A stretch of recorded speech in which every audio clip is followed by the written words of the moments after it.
Di dalam kehidupan kita sebagai seorang muslim, minimal 5 kali dalam sehari semalam kita mendengar seruan untuk mendirikan solat yang disebut azan.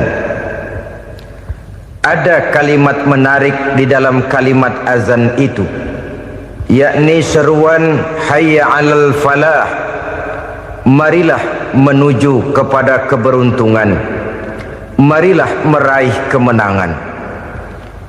Seruan ini adalah kecenderungan dari setiap manusia, apapun warna kulitnya. Artinya, setiap orang dalam hidup selalu ingin meraih dan mencari kemenangan. Kemenangan akan melahirkan kepuasan batin, dan kepuasan batin memberikan kebahagiaan. Sedangkan kekalahan melahirkan penderitaan batin, dan penderitaan batin menjerumuskan seseorang di dalam berbagai bentuk kerugian. Jikalau inilah seruan azan, maka masalahnya ialah apa yang menyebabkan kita meraih kemenangan. Al-Quranul Karim memberikan tuntunan dan ajaran kepada kita bahwa orang-orang yang memperoleh kemenangan itu tidak lain adalah orang-orang yang bertakwa. Hanyalah mereka yang bertakwa kepada Allah Subhanahu wa ta'ala pada akhirnya akan tampil sebagai pemenang. Lalu siapa orang yang bertakwa itu? Dijelaskan dalam awal-awal Al-Baqarah, orang yang bertakwa yang akan meraih kemenangan. Pertama, allazina yu'minuna bil ghaib, yaitu orang-orang yang beriman kepada yang gaib, percaya bahwa ada alam yang gaib, alam yang abstrak, alam yang tidak bisa dijangkau oleh salah satu daripada panca indera kita.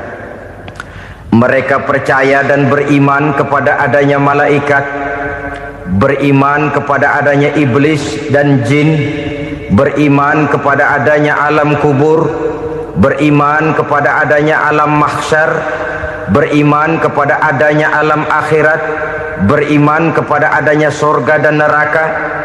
Beriman bukan cuma sekedar beriman dalam ucapan bibir saja, tetapi beriman yang nilai iman itu mampu mewarnai gerak dan gaya hidupnya. Iman yang meresap sampai ke tulang sumsum, kemudian memberikan dampak positif di dalam kehidupan manusia.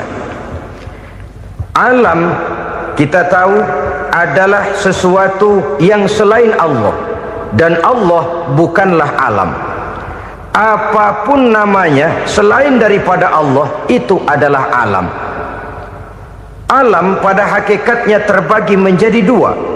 Ada alam syahadah, alam nyata, alam konkret, alam yang bisa dijangkau oleh salah satu indera kita. Kemudian ada alam ghaib, alam yang tidak bisa dijangkau oleh panca indera kita, alam metafisika, alam abstrak, alam yang wajib kita imani keberadaannya. Kita percaya bahwa malaikat itu ada, kita percaya kepada jin, bahwa jin itu ada, kita percaya kepada adanya iblis dan setan. Bukan percaya kepada iblis dan setannya, percaya bahwa iblis dan setan itu ada. Itu termasuk salah satu daripada sifat orang yang bertakwa kepada Allah. Saudara-saudara kaum muslimin rahimakumullah, kecenderungan pembangunan yang lebih bersifat materialistis biasanya menggeser aspek kehidupan rohani. Orang berpikir empiri, dan dalam pola pikir yang demikian maka alam gaib tidak lagi mendapat perhatian. Aspek kehidupan yang bersifat rohaniah malah mulai ditinggalkan. Akibatnya terjadilah kepincangan di dalam kehidupan kita. Pernah ada satu pengalaman pribadi dalam perjalanan kembali ke tanah air. Dalam pesawat di sebelah kanan saya duduklah seorang Jerman namanya Heiner Simonsen. Iseng saya ajak kenalan, saya ajak ngobrol, saya tanya dia. Saya bilang, Mas Henner ini.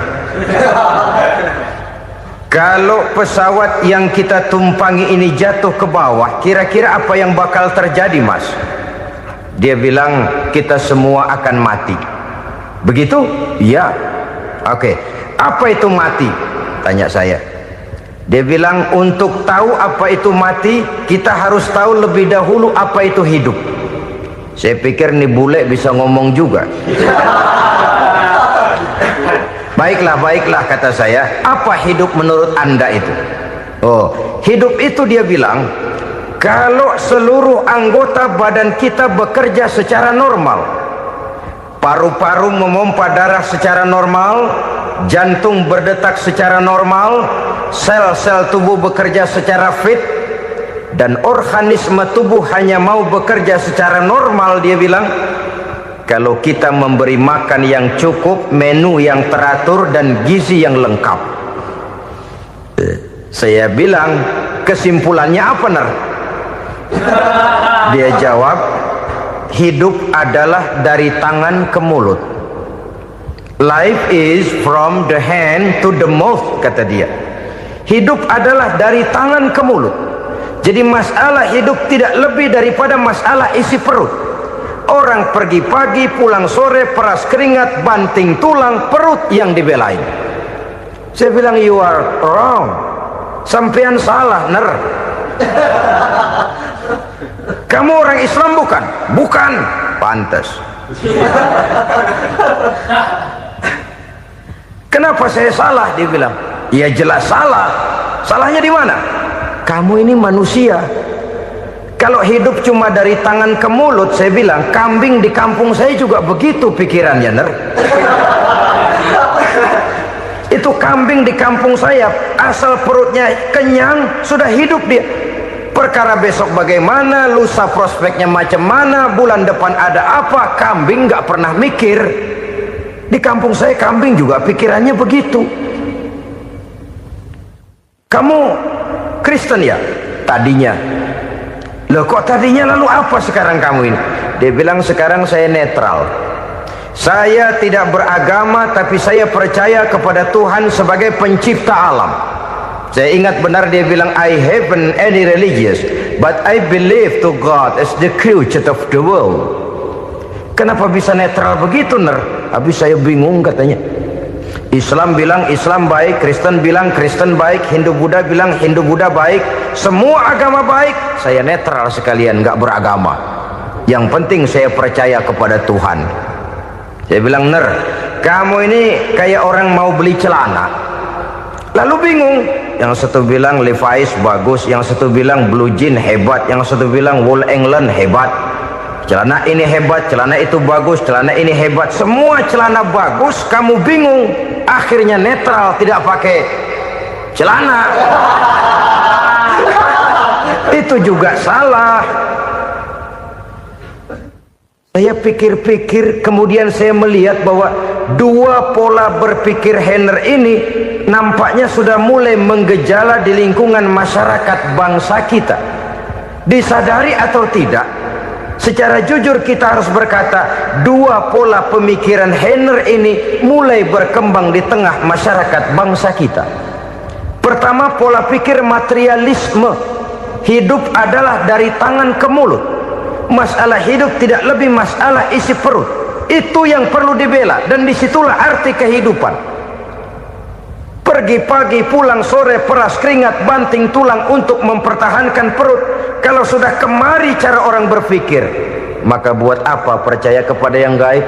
Untuk apa sholat? Untuk apa puasa? Untuk apa zakat? Untuk apa menghadiri majelis taklim?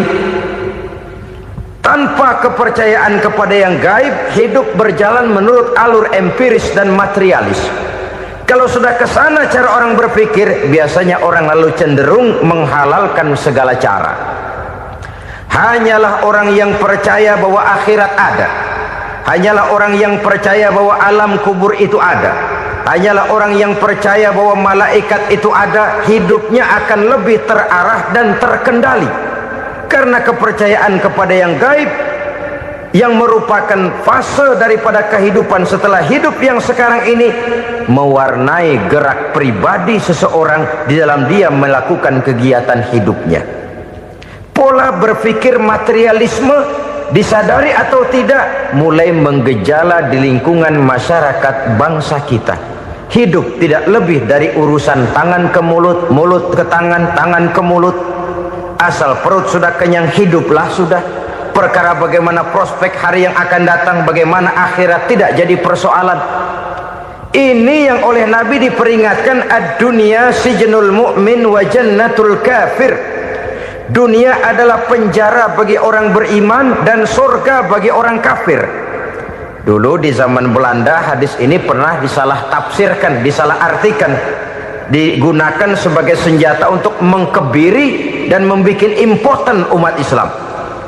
Sudahlah umat Islam gak usah macam-macam, kata Belanda. Dunia ini kan penjara buat orang Islam, surga buat orang kafir. Di penjara jangan bertingkah.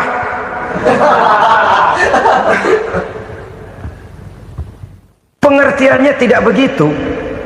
Dunia adalah penjara bagi orang mukmin. Artinya dalam kehidupan dunia seorang mukmin tidak bebas memperturutkan hawa nafsunya.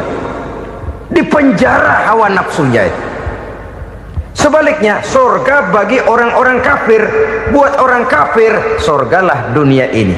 Mereka bebas memperturutkan hawa nafsunya, dilarang tidak terlarang, dicegah pun tidak tercegah. Mereka hidup menurut alur bisikan nafsu mereka sendiri. Kemudian bila ajal datang, maut merenggut nyawa, selesailah surganya sampai di situ. Maka bagi orang-orang yang tidak percaya kepada adanya akhirat, kepada adanya alam gaib, surganya sebatas umurnya. Sekali lagi, surganya sebatas umurnya. Bila umur selesai, ajal pun datang merenggut nyawa, selesailah sudah surganya sampai di situ. Alangkah pendeknya perjalanan orang-orang yang tidak percaya kepada alam gaib ini.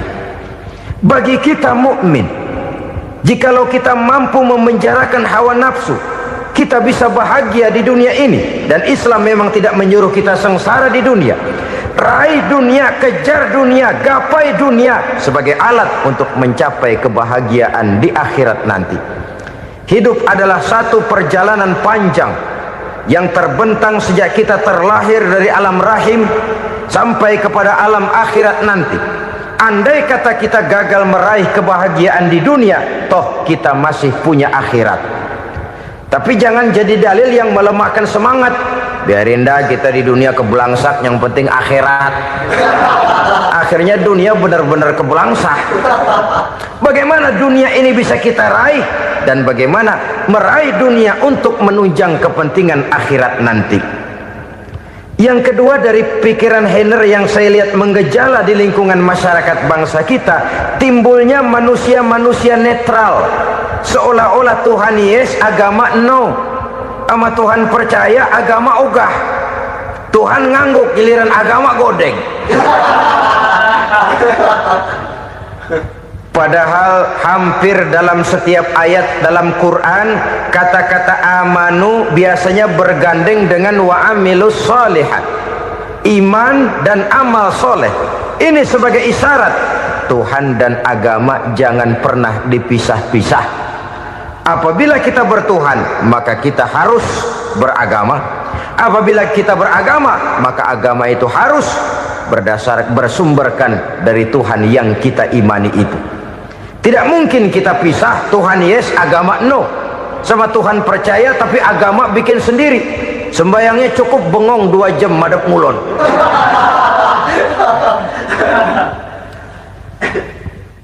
Saudara-saudara kaum muslimin rahimakumullah. Jadi dengan demikian, agama yang kita akui merupakan unsur mutlak di dalam pembangunan sekarang ini, merupakan bagian dari kehidupan yang menuntun kita bahwa di balik alam nyata ini, di balik alam syahadah ini ada alam gaib. Dan mudabbir, murabbi, yang mengatur, yang menguasai, yang memelihara baik dia alam nyata, baik dia alam gaib, tidak lain adalah Allah Subhanahu wa ta'ala. Di sana ada satu super power, satu maha kekuatan yang kita perlu bersandar kepadanya. Sebagai makhluk nyata yang hidup di alam nyata, berbuatlah secara nyata sebagaimana harusnya kita berbuat. Karena Islam jelas bukan agamanya orang pemalas. Islam jelas bukan agamanya orang yang mengajarkan setelah selesai sholat boleh duduk, nggelenggem ayam-ayam, ndelohom, menghitung bintang di langit sambil menunggu keajaiban. Tidak. Islam adalah agama yang mengajarkan apabila sholat sudah selesai kamu kerjakan, bertebaranlah di permukaan bumi, cari karunia Tuhanmu. Jangan hidup berpangku tangan menunggu keajaiban, karena hidup bukan undian. Jangan berharap untung besar tanpa mau peras keringat. Tapi di sebalik itu toh kita juga harus yakin bahwa di sisi usaha nyata yang kita lakukan ada satu super power, satu maha kekuatan gaib yang menentukan berhasil dan tidaknya usaha kita. Kepercayaan kepada hal semacam inilah yang mendorong kita untuk mempunyai sandaran vertikal, agar jikalau usaha ini berhasil, kita tidak lupa diri dan lupa daratan. Jikalau usaha ini gagal, kita tidak putus asa dan buruk sangka, tidak cupik pandangan dan sempit hati, tapi mampu melihat persoalan dengan kacamata putih sambil husnuzon kepada Allah Subhanahu wa ta'ala. Kita percaya malaikat itu ada yang namanya raqib dan atid, mengawasi gerak hidup kita sampai kepada gerak hati kita. Ini memberikan sugesti agar kita berhati-hati, tidak sejengkal tanah pun kita bisa berlindung dari pengawasan raqib dan atid. Ada munkar nakir yang akan menyoal kita di alam kubur. Ada malaikat Malik, penjaga neraka. Ada malaikat Ridwan yang menjaga surga. Kita percaya kepada adanya jin, kita percaya kepada adanya setan, iblis. Percaya kepada adanya, bukan mempercayai si setan, si iblis lalu menjadikannya sebagai teman. Tidak. Percaya bahwa mereka itu ada dan merupakan makhluk Allah yang gaib, yang diciptakan Allah Azza wa Jalla. Kepercayaan kepada alam gaib memberikan motivasi terhadap gerak lahir manusia, sehingga dengan motivasi kepercayaan kepada yang gaib, gerak lahir jadi lebih terarah, jadi lebih terpelihara. Pernah seseorang bertanya, "Pak, apakah adanya akhirat bisa dibuktikan secara ilmiah?" Saya bilang tidak bisa, tidak bisa. Kenapa? Karena yang berangkat nggak pernah pulang kembali lagi. Kalau dia pulang kemari bisa kita tanya bagaimana enak di sono.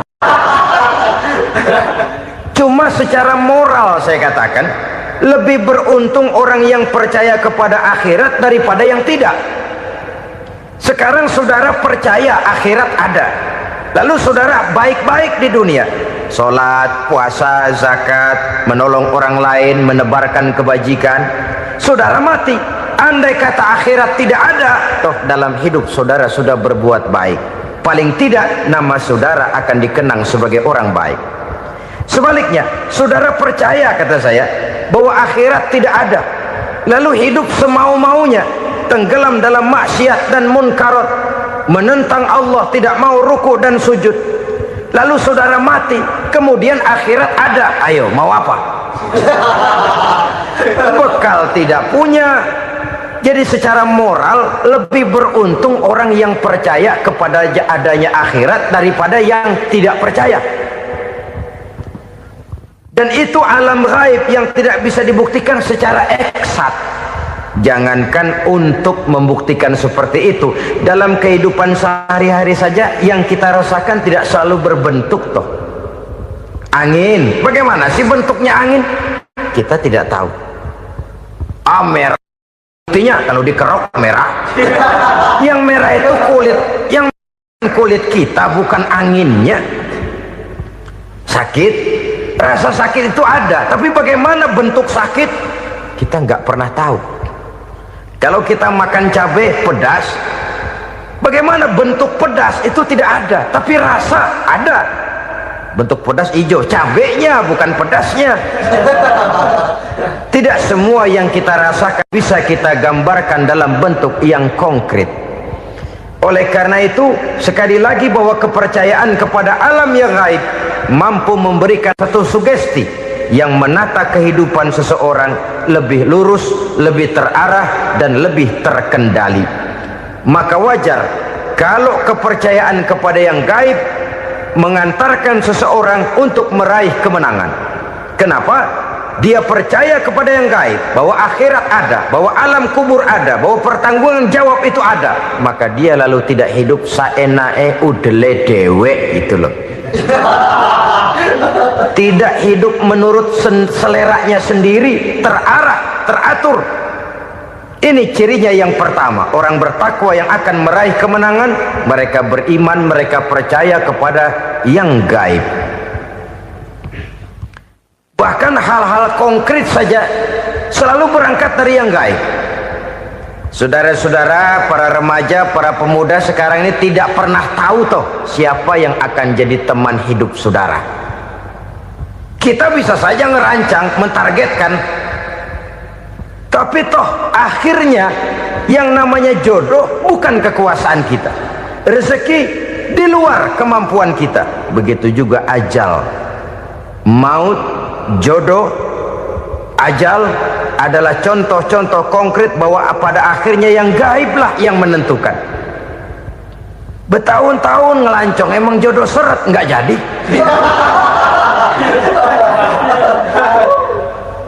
Begitu kenal baru setengah malam nginep ditangkap hansip kan. Hal-hal semacam itu kadang-kadang kita berpikir suuzon, gilet, perempuannya cakep banget, lakinya rebek amat. Memang begitulah jodohnya. Memang begitulah jodohnya. Saudara hadirin ma'asyiral muslimin yang saya hormati, jadi hal-hal yang konkret saja kita yakini sepenuhnya ditentukan oleh satu superpower yang gaib itu tadi. Dari sanalah segala ketentuan itu berangkat dan kesanalah segalanya akan kembali. Maka kepercayaan kepada yang gaib meluruskan gerak hidup seseorang dan itu akan mengantarkan dia kepada meraih kemenangan. Satu. Yang kedua, wa yuqimuna shalah. Orang bertakwa yang akan meraih kemenangan itu adalah orang-orang yang mendirikan sholat. Kenapa sholat mengantarkan orang untuk meraih kemenangan? Yang jelas, inna sholata tanha anil fahsya'i wal munkar. Sholat mampu mencegah manusia dari perbuatan keji dan munkar. Banyak filsafat hidup yang terkandung di dalam sholat ini. Sejak kita wudhu sampai kita menghadap ke arah kiblat, sampai kita melakukan gerak-gerak sholat, bacaan-bacaan yang ada di dalam sholat, lalu sampai kepada mengucapkan salam. Banyak filsafat hidup yang terkandung di dalam sholat. Umpamanya saja, setelah takbiratul ihram mulai kita dengan sholat dalam posisi berdiri, diajarkan dalam kitab-kitab fikih agar kita melihat ke arah tempat sujud. Ini kan filsafat kehidupan. Kalau kamu sholat dalam posisi berdiri, lihat tempat sujud. Jangan sholat mata jelalatan, sebab nanti bisa mengurangi kekhusyuan. Jadi wajar kalau yang dikatakan bahwa yang paling afdol adalah shaf yang di depan. Kenapa? Secara harfiah pengertiannya akan lebih mengundang kekhusyuan. Kenapa? Kalau kita di shaf paling depan di masjid umpamanya paling banter kita lihat tembok. Tapi kalau kita shaf di tengah atau di belakang, orang-orang di depan kita pun akan kelihatan. Yang bajunya loreng, yang bajunya genggang, yang bajunya macam-macam. Kita lihat, kadang-kadang kita pikirin, ada yang bajunya bolong. Kita sholat tapi dalam hati, nih orang bajunya robek yang nggak tahu apa. Ada saja hal-hal yang mengusik kekhusyuan kita. Oleh sebab itu diajarkan dalam posisi berdiri, lihat, arahkan pandangan matamu kepada tempat sujud. Ini kan filsafat kehidupan. Maksudnya apa? Kalau lagi diri lihat dong tempat sujud. Kalau udah di atas ingat dong sama yang bawah. Kalau sudah tinggi, ingat dong dari mana kamu berangkat. Kalau sudah berkuasa, bantu dong yang lemah. Kalau sudah kaya, santuni dong yang miskin. Kalau sudah alim, bimbing dong yang awam. Ini filsafat kehidupan. Dalam posisi berdiri, kau lihat tempat sujud. Ini akan melahirkan kepekaan sosial, di mana seseorang mau tahu kepada orang lainnya. Bagaimanapun kaya kita, tinggi pangkat dan jabatan kita, jikalau hidup hanya untuk kepentingan perut sendiri saja, rasanya belum membawa manfaat di dalam kehidupan kita. Tapi efek yang tertinggi sesungguhnya, solat mencegah manusia dari perbuatan keji dan munkar. Perbuatan keji dan munkar, walaupun kelihatannya mendatangkan uang, membawa keuntungan, tapi itu keuntungan semu, keuntungan sementara. Dengan menipu orang lain kita bisa dapat untung, tapi tidak membawa berkah, dan itu adalah kerugian besar dalam kehidupan kita. Maka untuk meraih kemenangan harus dimulai dengan membentuk kepribadian yang tegar, memiliki sandaran vertikal yang langsung kepada Allah Subhanahu wa ta'ala, dan itu hanya bisa kita tempuh melalui jalur ibadah formal yang sudah ditentukan Allah, yakni solat yang 5 waktu. Untuk memperkuat itu ada solat-solat sunnah, rawatib, nawafil sebagai terminal kontrol cadangan untuk memelihara stabilitas temperatur batin di dalam kita berhubungan dengan zat yang maha gaib, yaitu Allah Subhanahu wa ta'ala. Orang sering bertanya, Pak, itu tetangga saya nggak sholat, duitnya nggak habis-habis, Pak. Nggak sholat tapi mobilnya tambah terus, nggak sholat tapi usahanya makin maju. Tapi di sisi lain ada orang yang rajin sholat, rezekinya butak bener, anaknya mana kurus, mana korengan. Saudara hadirin ma'asyiral muslimin rahimakumullah, harus saya katakan bahwa solat memang bukan untuk cari duit. Solat adalah sandaran vertikal kita kepada Allah. Sedangkan soal rezeki itu berkaitan dengan sifat Allah maha pengasih dan maha penyayang. Allah maha pengasih, siapapun dikasih kalau mau usaha. Allah maha penyayang, tidak semua orang disayang oleh Allah Azza wa Jalla. Dan belum tentu banyak harta itu merupakan nikmat. Mungkin juga istidraj. Artinya istidraj itu dikasih tapi diambulin, kalau bahasa Betawinya itu. Dikasih tapi diambulin, itu bukan merupakan nikmat sesungguhnya, lebih merupakan azab dari Allah Subhanahu wa ta'ala.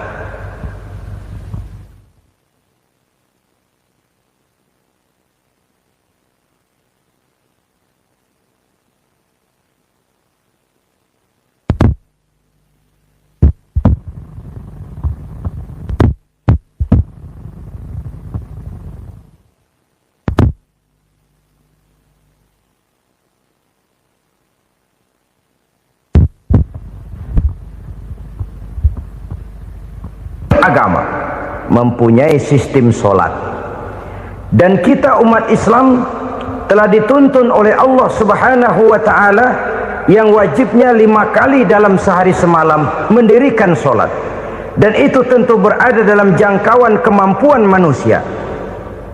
Pada awalnya barangkali kita memang merasa solat itu satu kewajiban, tapi semakin kita hayati makna, manfaat dan filsafat yang terkandung di dalam ajaran solat, semakin sampai kita kepada keyakinan bahwa solat adalah keperluan kita. Sehingga pada waktu tertentu dinilai puncaknya, kita tidak lagi akan berkata saya wajib solat, tapi kita akan berkata saya perlu solat. Kalau kita sudah merasakan itu adalah keperluan kita, nah di sanalah kita baru akan merasakan ruginya kalau hal itu tidak kita laksanakan. Sepanjang kita masih berkata saya wajib sholat, kita akan lebih merasakan dia sebagai beban ketimbang sebagai keperluan. Yang jelas Allah tidak memerlukan ibadah yang kita laksanakan ini. Dengan kata lain, Andai kata satu dunia penuh ini orang tidak ada yang sholat satu pun, Allah tidak akan turun dari jabatan Tuhan. Jangan lalu berpikir kalau kita ngambek se-RW kagak sembahyang Tuhan tekor kali ini ya. Tentu tidak.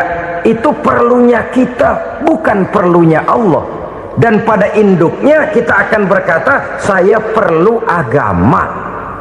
Kalau secara induk kita sudah memerlukan agama, maka konsep-konsep yang ada di dalam ajaran agama itu pun adalah juga merupakan keperluan kita. Baik dia bernama sholat, baik dia bernama puasa, baik dia bernama zakat, baik dia bernama haji, seluruhnya adalah keperluan kita. Dan sesuatu yang kita perlukan apabila tidak kita laksanakan akan melahirkan kerugian di dalam kehidupan. Jangan heran kalau kita membaca riwayat perjalanan hidup para salafus soleh, orang-orang soleh. Ada yang tahajud sampai 100 rakaat, ada yang sholat malam kakinya sampai bengkak. Kita sekalinya bengkak biri-biri. Ada yang sholat membaca surah dalam Al-Quran sampai khotam Quran. Kok mau?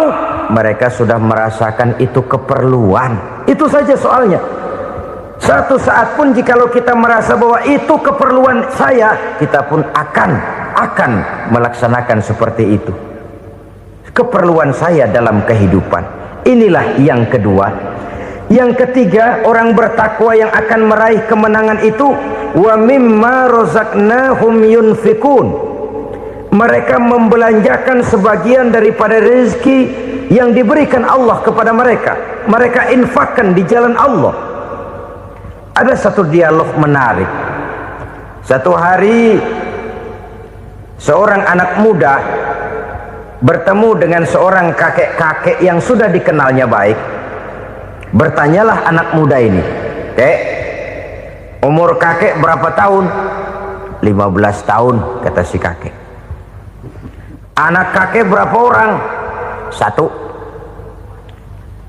Harta kakek berapa banyak? 15 juta. Si anak muda ini bengong, lalu protes, "Kok kakek bohongin saya?" "Kenapa?" "Saya tahu umur kakek 70 tahun. Kenapa ngaku 15? Saya tahu anak kakek 5. Kenapa bilang 1? Saya tahu kakek miliuner, miliaran uang kakek. Kenapa ngaku cuma 15 juta? Begini, kata si kakek tadi. Benar, umur saya 70 tahun. Tapi dari umur yang 70 tahun itu baru 15 tahun terakhir ini saya merasakan ibadah kepada Allah. Meninggalkan maksiat, jauh dari segala macam munkarat. Maka yang 15 tahun inilah yang benar-benar saya rasakan sebagai umur saya. Benar anak saya 5, tapi yang 4 susah diatur. Cuman 1 rasanya nih yang bakal jadi si buah hati belahan jantung berlanjut cerita penerus sejarah. Cuma 1 ini yang saya harapkan, yang akan jadi anak soleh, yang akan membuat saya menerima pensiunan pahala. Kalau yang 4 apek dah, nggak ada harapan. Yang 1 nyekek botol melulu. Oh begitu, iya. Lalu kenapa kakek bilang harta kakek cuma 15 juta padahal saya tahu kakek uangnya miliaran, depositonya banyak? Ya karena 15 juta itulah yang saya ingat yang pernah saya belanjakan di jalan Allah. Saya merasa itulah harta saya yang sebenarnya. Yang miliaran yang saya simpan di bank kelak, kalau satu saat saya mati, akan jadi rebutan di antara anak-anak saya. Iya kalau anak saya soleh kayak yang 1 ini. Kalau yang 4 tadi udah tulen dia bakal berantem dah berebut tuh. Jadi 15 juta yang saya belanjakan di jalan Allah inilah yang saya merasakan benar-benar harta saya yang sesungguhnya. Dialog ini patut menjadi bahan renungan kita bersama. Diberikan kita umur 40, 50, 60, 70, 80. Berapa tahun dari umur yang diberikan itu yang jalan mulus, yang kita gunakan untuk melaksanakan ibadah? Banyak harta kita simpan di bank, di lemari, di dompet, di tas. Tapi berapa yang sudah kita depositokan di jalan Allah yang akan menemani kita di hari kita kembali nanti? Maka orang bertakwa yang akan meraih kemenangan, wa mimma razaqnahum yunfikun, mereka membelanjakan sebagian dari rezeki yang diberikan Allah di jalan Allah subhanahu wa ta'ala. Ma'asyiral muslimin rahimakumullah, zahirnya memang kita memberikan kepada orang lain, tapi hakikatnya kita menyimpan untuk diri kita sendiri. Kita memberikan kepada yatim piatu 25.000, zahirnya kita memberikan si yatim, hakikatnya kan kita cuma nyimpan. Saya berikan, titip kepadamu, ini untuk saya di akhirat. Kau boleh belikan baju, kau boleh belikan untukmu makan, kau boleh bayarkan sekolahmu, ini untuk saya. Hakikatnya kita nyumbang masjid 1 juta, zahirnya kita berikan kepada panitia masjid, tapi hakikatnya kan cuma titip 1 juta ya untuk saya di alam kubur nanti. Silahkan kau boleh belikan semen, ini uang, belikan besi, belikan pasir, saya cuma sekedar titip untuk kepentingan saya. Hakikatnya kita cuma sekedar menitip. Sebagaimanapun pada hakikatnya, apapun yang kita miliki dalam kehidupan kan cuma sekedar hak guna pakai, bukan hak milik mutlak. Harta kita, rumah kita, kendaraan kita, kebun kita, pabrik kita, hak guna pakai saja. Hak milik mutlak cuma untuk Allah subhanahu wa ta'ala. Saudara-saudara kaum muslimin rahimakumullah, ini yang ketiga. Kemudian yang keempat, orang-orang bertakwa yang akan meraih kemenangan, allazina yu'minuna bima unzila ilaika, mereka yang beriman, mereka yang percaya kepada apa yang telah diturunkan kepadamu Muhammad, ay Al-Quran, yakni Al-Quranul Karim. Setelah percaya kepada yang gaib, mendirikan solat, kemudian menginfakkan sebagian dari rezeki yang diberikan Allah, mereka juga lalu percaya kepada yang diturunkan terhadap Nabi, yaitu tidak lain Al-Quranul Karim. Sekali lagi di sini, percaya bukan hanya sekedar percaya saja, tetapi percaya lalu menjadikan Al-Quran itu sebagai pedoman hidup. Sebab memang Al-Quran itu adalah GBHM, garis-garis besar haluan muslim. Apa yang harus kita lakukan, apa yang harus tidak kita lakukan, bagaimana mestinya kita bertingkah laku dan berbuat, seluruhnya tercantum di dalam Al-Quranul Karim. Itu sebabnya ketika satu hari Aisyah ditanya bagaimana akhlak Rasul, beliau menjawab, kana Rasulullah sallallahu alaihi wasallam khuluquhul Quran. Akhlak daripada Rasulullah tidak lain adalah Al-Quran. Jawaban simpel ini memberikan gambaran bahwa keseluruhan daripada konsepsi Quran sudah diterjemahkan dalam kehidupan Rasulullah sallallahu alaihi wasallam. Karena kita tahu akhlak adalah keseluruhan dari gerak hidup manusia, sejak ia berpribadi, berumah tangga, bertetangga, bermasyarakat, sampai kepada berbangsa dan bernegara. Al-Quran tetap memberikan sentuhan nilainya. Oleh karenanya, orang-orang yang bertakwa adalah orang-orang yang menjadikan Al-Quran sebagai pedoman dalam kehidupannya. Dan kita yakini Al-Quran diturunkan kepada Nabi Muhammad bukan merupakan produk Nabi Muhammad. Isi dan redaksinya langsung dari Allah subhanahu wa ta'ala.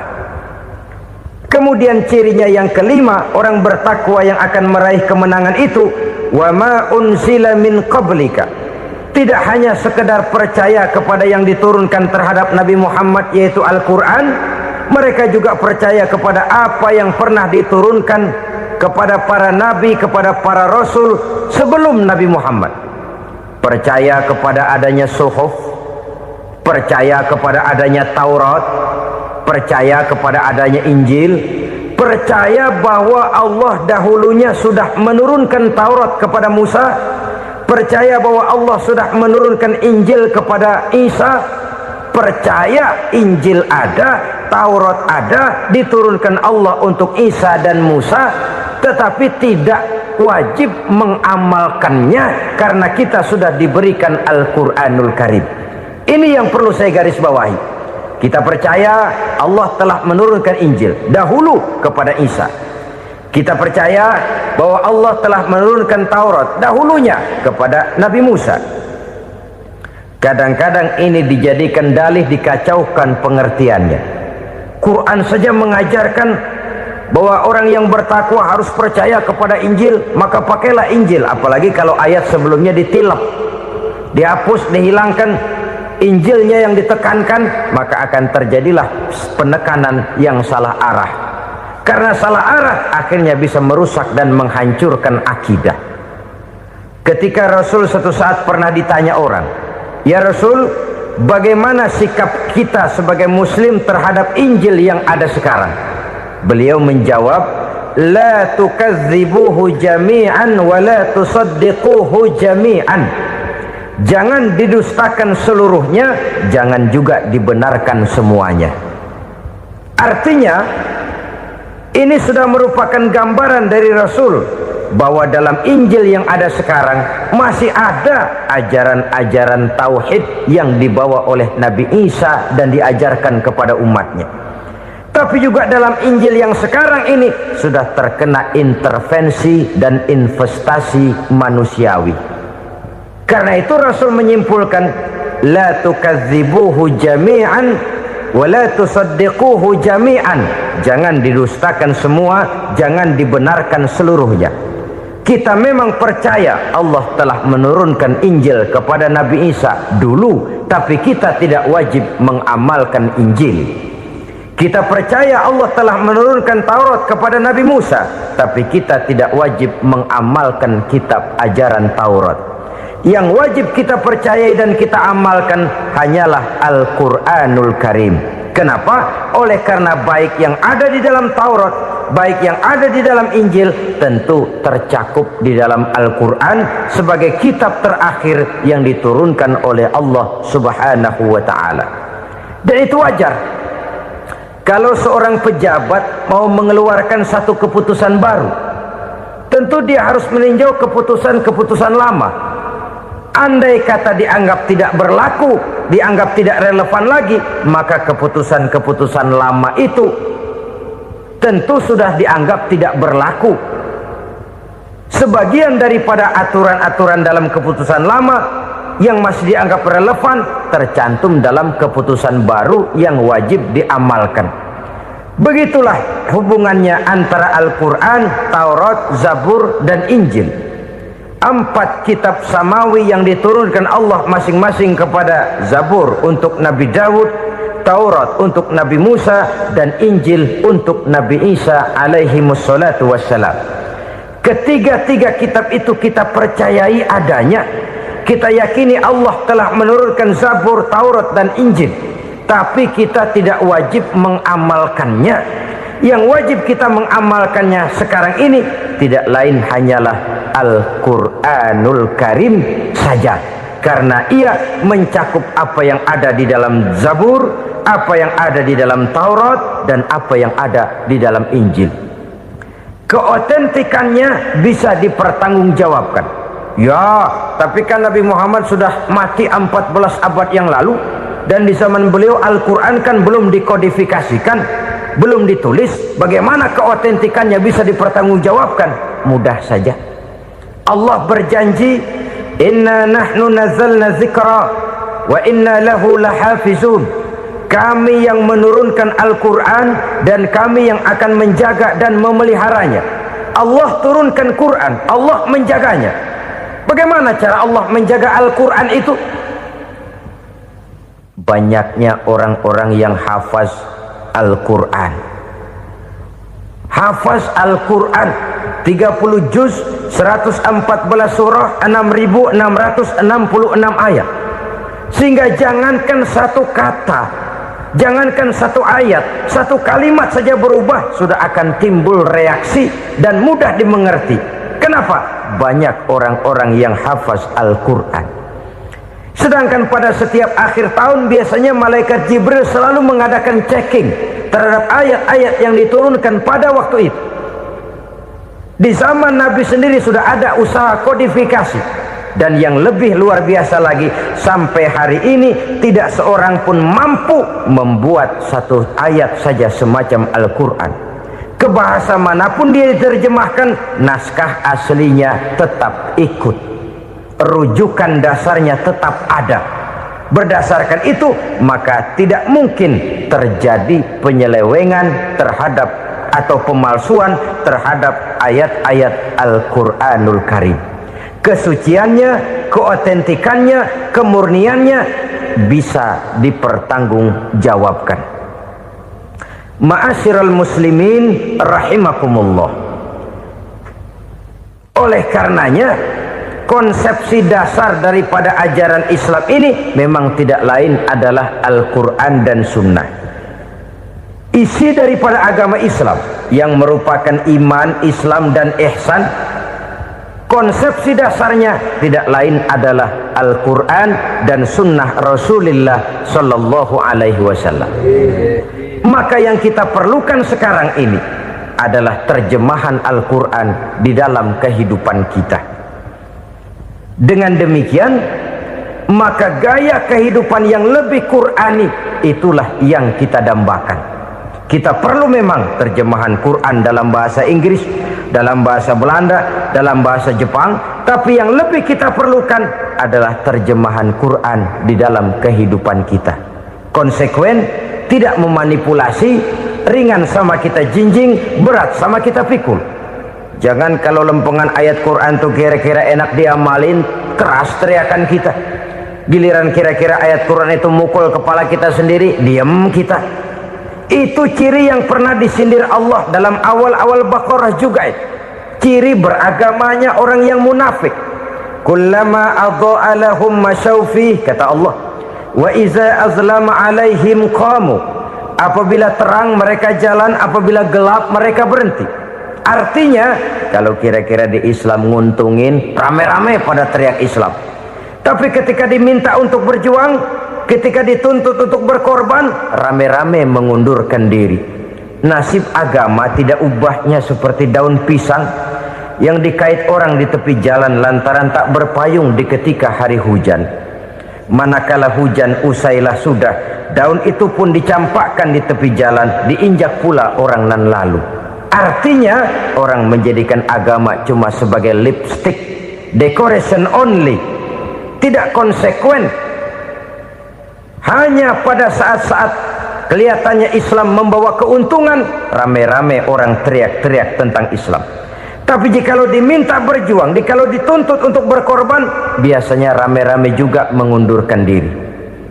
Jangan heran kalau mayoritas hitungan kita, tapi minoritas peranan kita.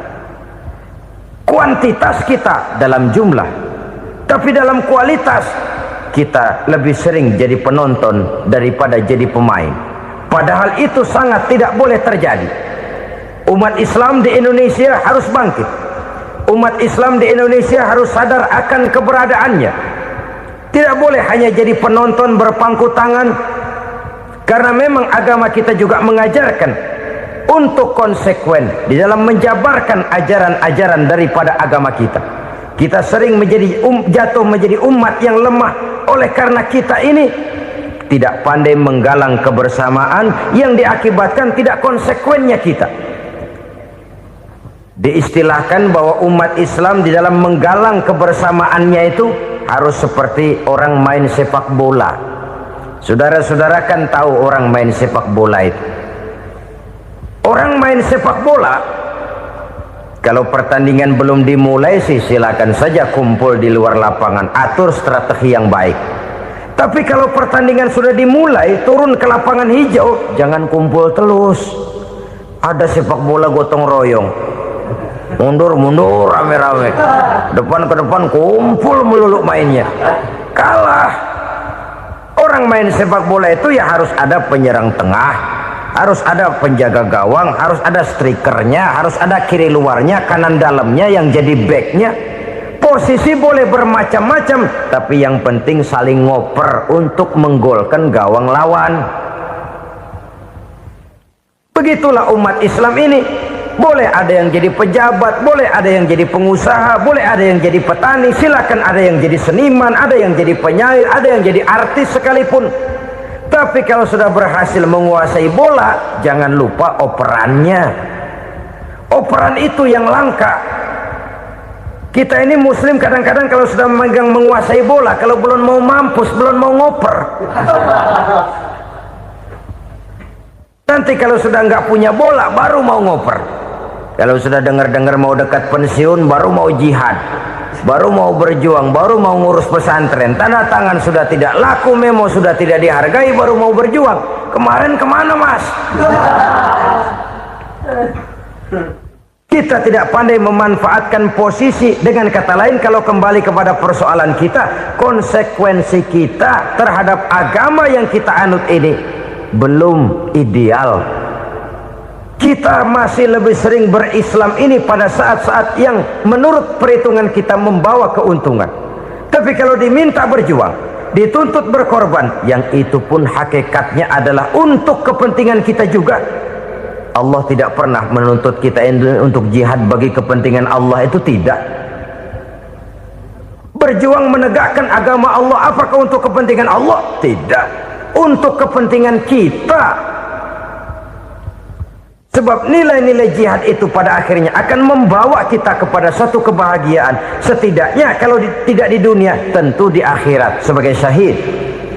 Oleh karena itu, pada bagian akhir ini saya ingin mengajak, marilah kita konsekuen. Sekali kita berkitabkan Al-Quranul Karim, mari dia kita jadikan pedoman. Jangan cuma kita jadikan sebagai penghias dinding, pelengkap rumah, bahwa di rumah kita ada Al-Quran, tapi yang baca kecoa.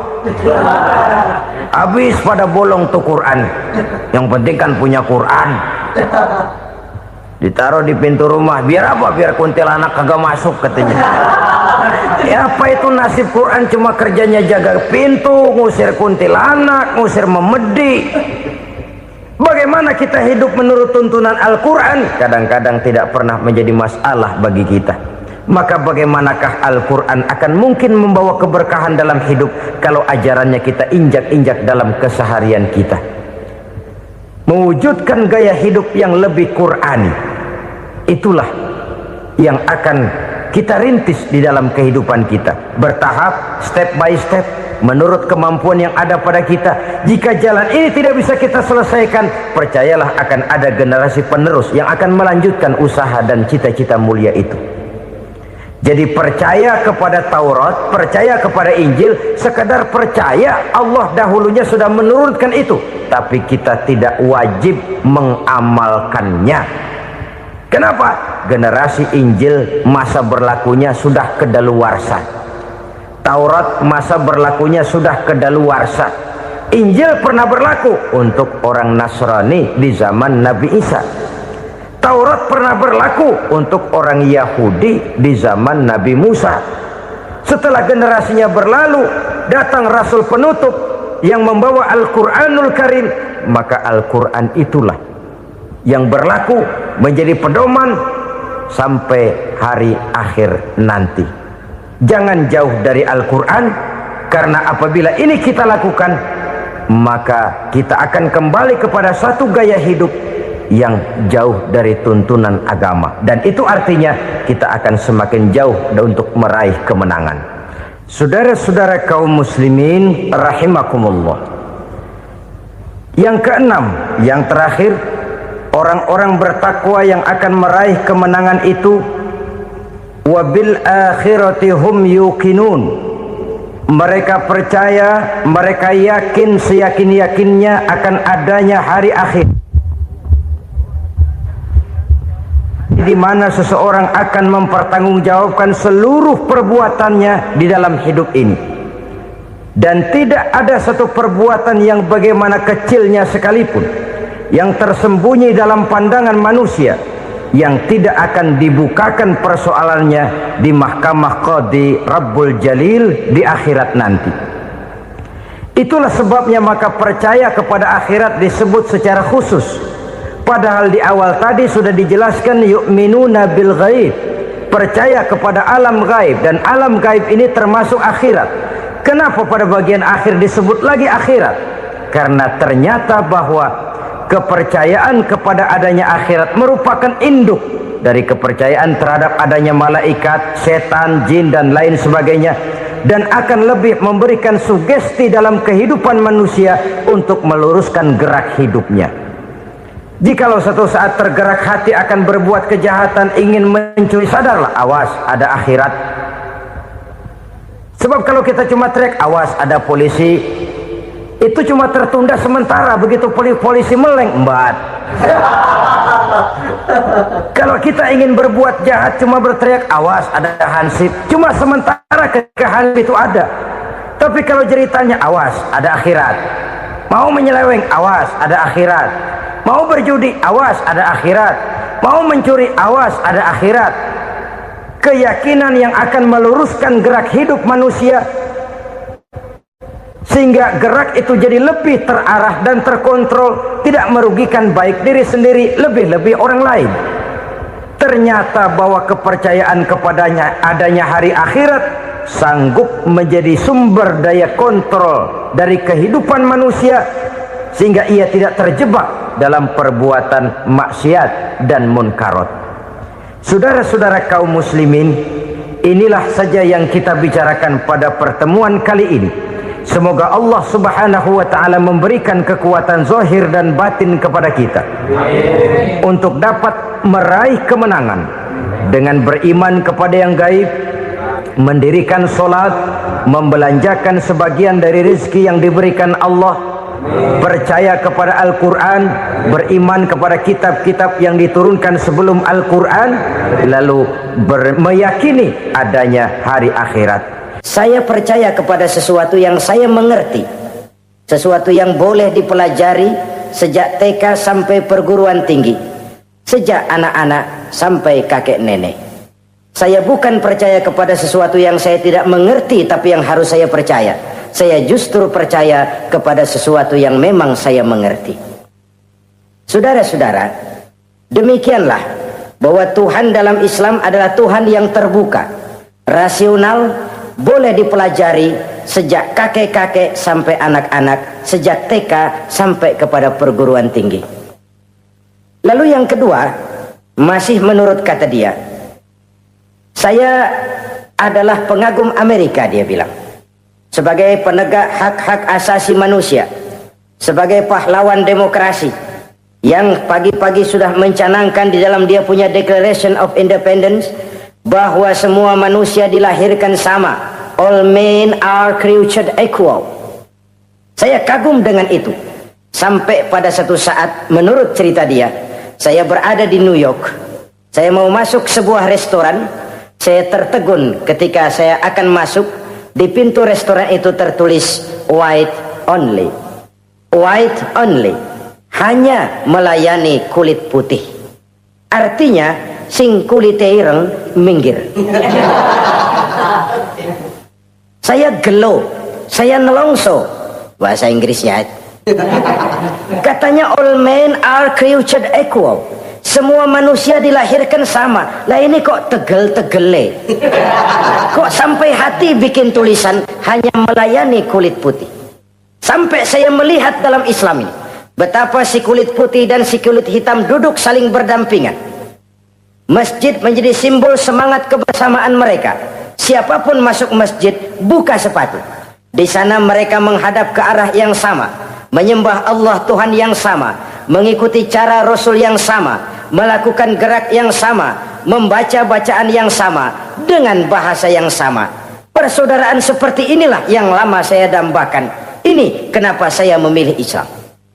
Saudara-saudara kaum muslimin, saya ingin menggunakan cerita ini sebagai pengantar bahwa salah satu misi Islam memang membebaskan manusia dari ras diskriminasi. Nabi menyatakan, innallaha la yanzuru ila suwarikum wa amwalikum, walakin yanzuru ila qulubikum wa a'malikum.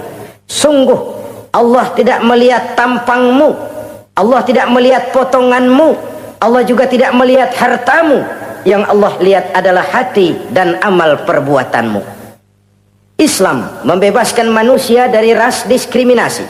Dari manapun orang datang, apapun warna kulitnya, dari suku apapun ia dilahirkan, akidah mengikatnya dalam satu persaudaraan yang mesra, persaudaraan Islam. Nilai manusia dengan demikian bergantung kepada ketakwaannya. Takwa, seperti kita tahu, adalah bahasa Quran yang sudah menjadi bahasa kita. Sedemikian sering kalimat ini dipakai, sampai-sampai ia mengalami pergeseran dari arti yang sebenarnya. Takwa, sejauh yang kita baca dari peninggalan para ulama kita, mempunyai konotasi imtithalul awamir wajtinabun nawahi, melaksanakan seluruh yang diperintah Allah dan meninggalkan semua yang dilarangnya. Apa perbedaan prinsipnya? Kalau melaksanakan perintah itu sesuai dengan kemampuan, tapi menjauhi larangan itu mutlak. Enak kalau ada ayat jauhilah larangan Allah semampu kamu, enak. Yang semampu kita itu melaksanakan perintah, tapi kalau sudah meninggalkan larangan mutlak, jauhi, tinggalkan. Disitulah nilai ketakwaan seseorang. Ini kan enggak, karena takwa digunakan oleh semua orang, akhirnya artinya bergeser. Semua ngomong takwa. Pejabat kalau dilantik bertakwa, bertakwa, bertakwa, sampai membleh bertakwa. Setelah pelantikan takwa ngalor dia ngidul. Harus dikembalikan kepada pengertian asalnya. Takwa itu adalah komitmen seseorang kepada perintah Allah dan komitmen meninggalkan yang dilarangnya sesuai dengan kemampuan. Di situ nilai manusia dalam pandangan Allah. Yang tadi Nabi katakan, Allah nggak lihat potongan kita, Allah nggak lihat harta kita. Yang Allah lihat adalah hati dan amal perbuatan, dan itulah takwa itu. Maha benar Allah dengan firman-Nya yang menyatakan, inna akramakum indallahi atqakum. Yang paling mulia di antara kamu dalam pandangan Allah adalah orang yang paling bertakwa kepadanya.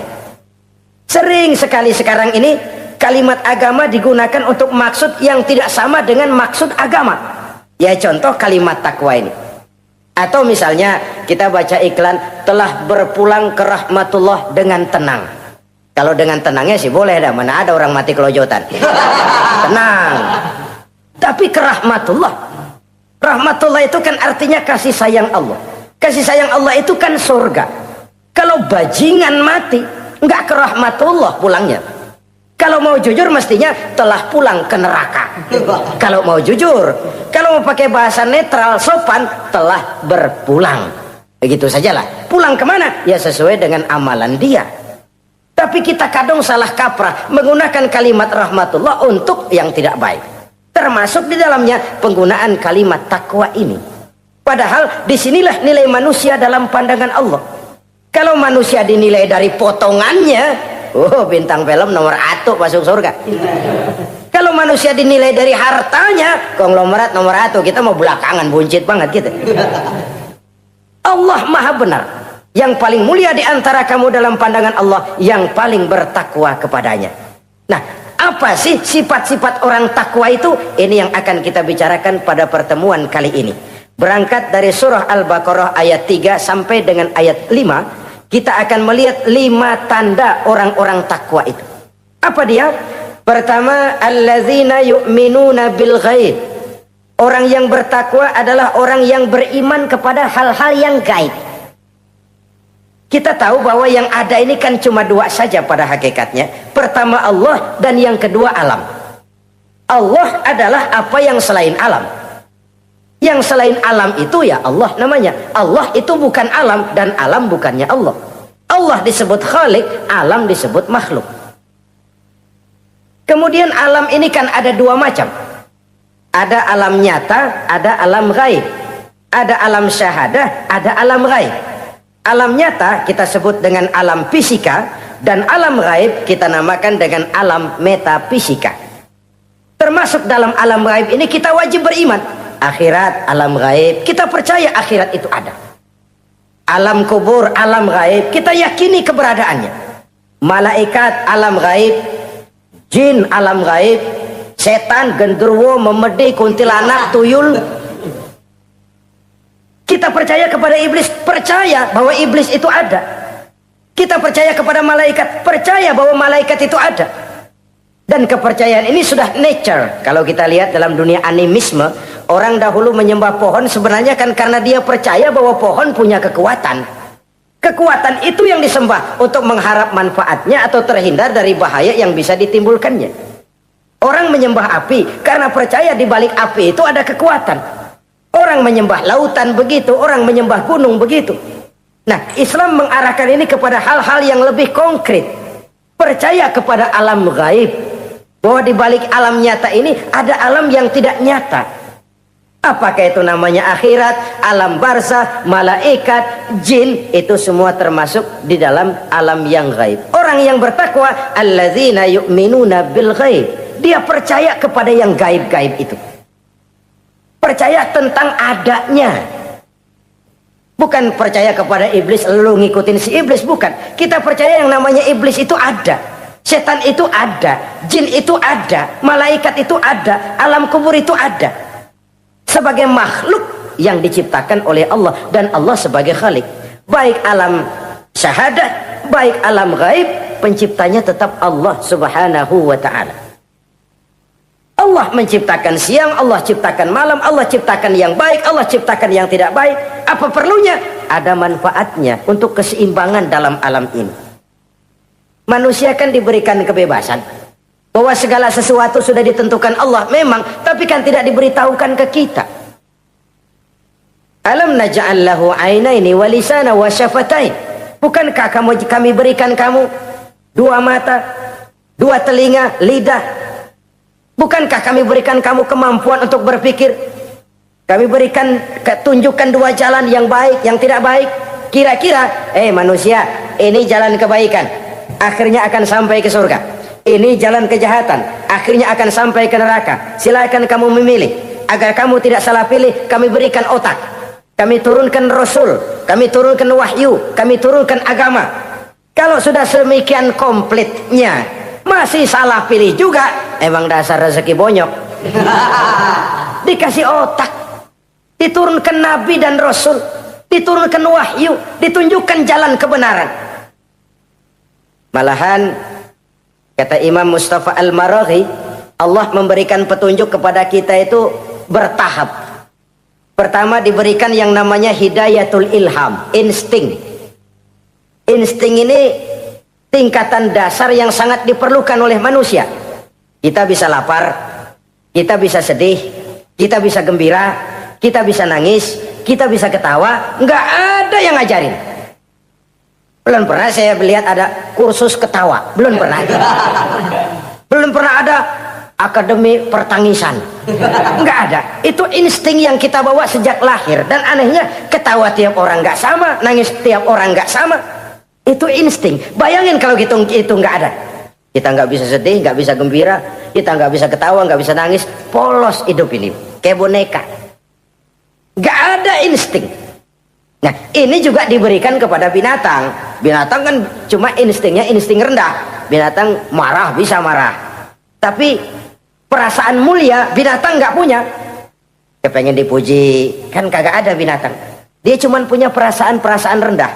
Marah, pengen tahu kebo kita sodok, marah dia. Perasaan rendah, lapar binatang punya, kenyang binatang punya, tapi perasaan tinggi binatang nggak punya. Kepengen hidup lebih baik, nggak ada. Kepengen hidup terhormat, nggak ada. Senang kalau dipuji, nggak ada. Coba dah kebo kita puji habis-habisan, diam aja dia. Waduh, lu Bo bukan main Bo, hebat bener. Ya tetap aja kebo. Atau kita caci maki, nggak bakal dia marah. Ini perasaan tinggi, ingin lebih baik, ingin lebih terhormat, senang kalau dipuji, marah kalau dicaci. Itu perasaan tinggi yang hanya diberikan kepada manusia. Manusia dipuji senang, dicaci marah. Orang kita puji walaupun wah kamu hebat bener, walaupun dia bilang ah kamu bisa aja, tapi kupingnya tetap aja mekar. Senang kalau dipuji. Insting yang rendah diberikan juga kepada binatang, tapi bukan insting yang tinggi.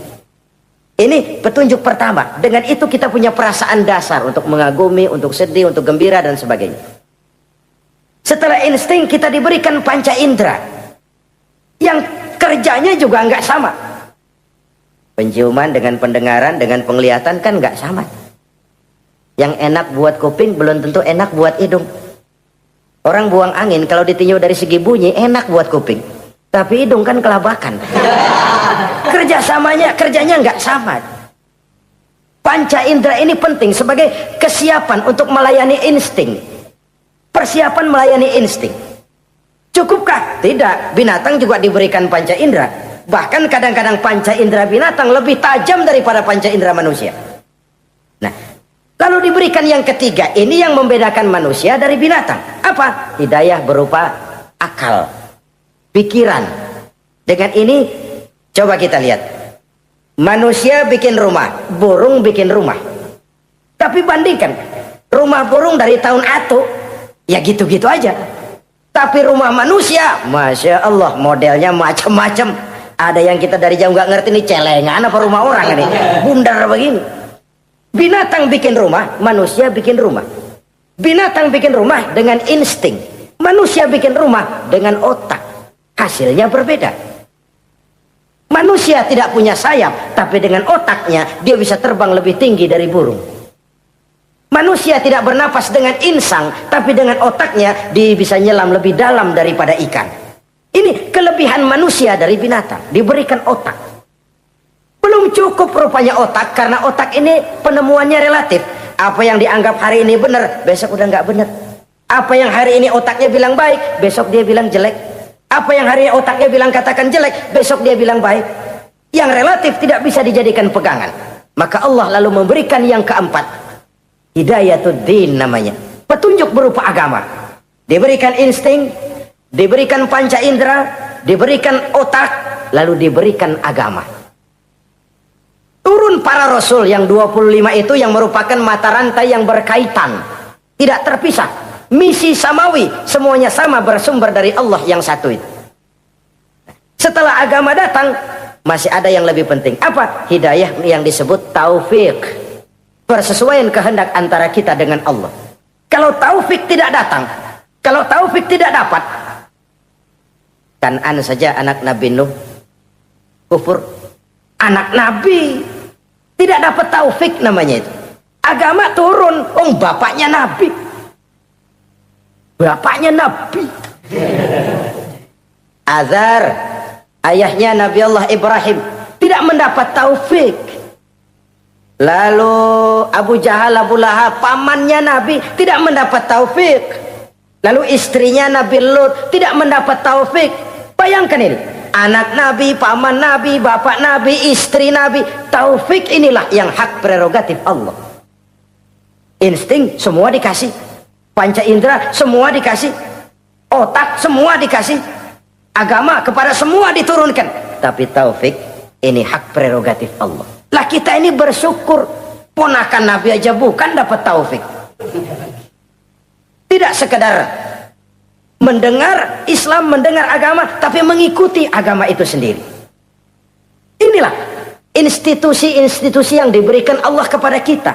Jadi kalau sudah begini lengkap, manusia, nih aku kasih, tempuh jalan ini, masih salah juga, dasar sableng. Pantas kalau Allah mengadili, pantas kalau Allah memberikan sanksi. Kenapa? Rasul udah turun, otak dikasih, panca indera dikasih, peringatan dikasih, masih salah juga, pantas dong kalau diadili. Kecuali kalau Allah nggak nurunin apa-apa, hidup dah selagu-lagu lu sono, mau guling mau gupak terserah deh. Kalau begitu lalu ada pengadilan, nggak adil. Ini institusinya lengkap kok. Pantas kalau Allah mengadakan pengadilan di akhirat. Pantas kalau Allah meminta kita pertanggungan jawab. Komplit begini rupa. Nah, termasuk di dalamnya kita percaya kepada yang gaib ini. Bahwa ada yang tidak nyata di balik yang nyata ini. Ada yang kita percaya kebaikannya, ada yang kita percaya sekedar percaya saja. Kayak setan, iblis, kita percaya adanya, tapi kan nggak wajib ngikutin. Termasuk mempelajari ilmu-ilmunya setan, ilmu-ilmunya iblis. Tenung, santet, nujum-nujuman, ramal-ramalan, itu kan ilmu-ilmunya setan, ilmu-ilmunya iblis. Belajar saja pun jangan, belajar saja pun nggak boleh, apalagi sampai mengamalkannya. Karena tatkala kita belajar apalagi mengamalkan, kita sudah bersekutu dengan setan dan iblis. Nauzubillah summa nauzubillah. Ini yang pertama. Jadi orang yang bertakwa itu sifatnya yang pertama, dia percaya kepada yang gaib. Di balik yang nyata ada yang tidak nyata. Lah, saudara-saudara, jangankan yang alam seperti ini ya, alam kubur, alam akhirat. Masih di alam nyata ini saja ada sesuatu yang hanya kita bisa rasakan tapi nggak bisa kita lihat, nggak bisa kita pegang. Contohnya angin. Ada tuh, kita rasain tapi kan nggak bisa kita pegang. Bentuknya bagaimana kita nggak tahu. Wah, merah pak, kenapa? Buktinya dikerok. Itu mah merah kerokan, bukan warna angin merah. Sesuatu yang ada tapi hanya bisa kita rasakan. Pedas, makan cabai pedas. Pedas itu ada, tapi kan abstrak. Mana sih pedasnya? Nggak bisa kita pegang, nggak bisa kita lihat, tapi kita rasain. Oh, itu yang hijau mah cabai, Mang. Pedasnya mana pedasnya? Sesuatu yang cuma ada rasa, tanpa bentuk, tanpa bisa kita jamah.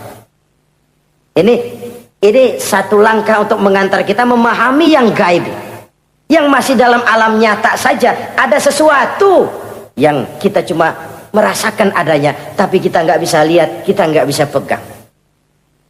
Makanya ada orang tanya, Pak, itu kalau orang mati dibacain Fatihah di sono apa pahalanya nyampe tuh?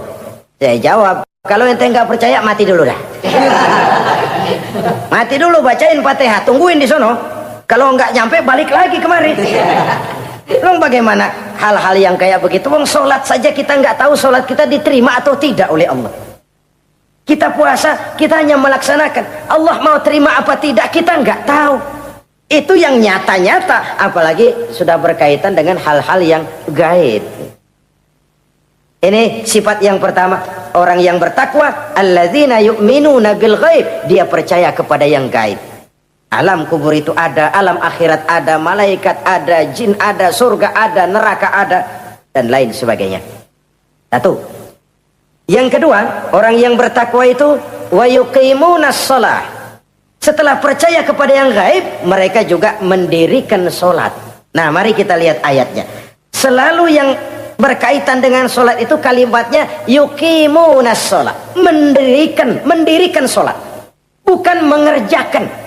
Gak ada ayat i'malis sholah, if'alis sholah, kerjakan sholat, gak ada. Selalu aqimis sholah, dirikan sholat. Kenapa? Kata para ulama, kalimat mendirikan ini mengandung makna istimrar, mengandung arti kontinuitas, ada kelanjutan. Mendirikan sholat artinya mengerjakan sholat dengan betul. Selesai sholat, ajaran sholat diterjemahkan dalam kehidupan. Itu artinya mendirikan sholat. Nah, kalau dilihat dari sisi ini, banyak di antara kita yang sudah mengerjakan sholat tapi belum mendirikan sholat. Sebab mendirikan istimrar, ada kesinambungan. Selesai sholat, ajaran sholat diterjemahkan di tengah-tengah kehidupan bermasyarakat. Sehingga sholatnya punya refleksi, sholatnya punya bias dalam membentuk kepribadian dirinya. Ini kadang-kadang rancu, yang sembahyang dia, yang nyolong dia, yang baca Quran dia, yang fitnah orang dia, yang sedekah dia, yang nyolong dia juga. Ansip bingung bagaimana mutusinnya.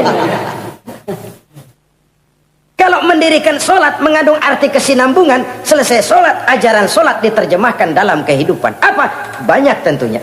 Misalnya sholat melahirkan sikap rendah hati, melahirkan keikhlasan, melahirkan sifat jujur, melahirkan sifat disiplin, dan lain sebagainya.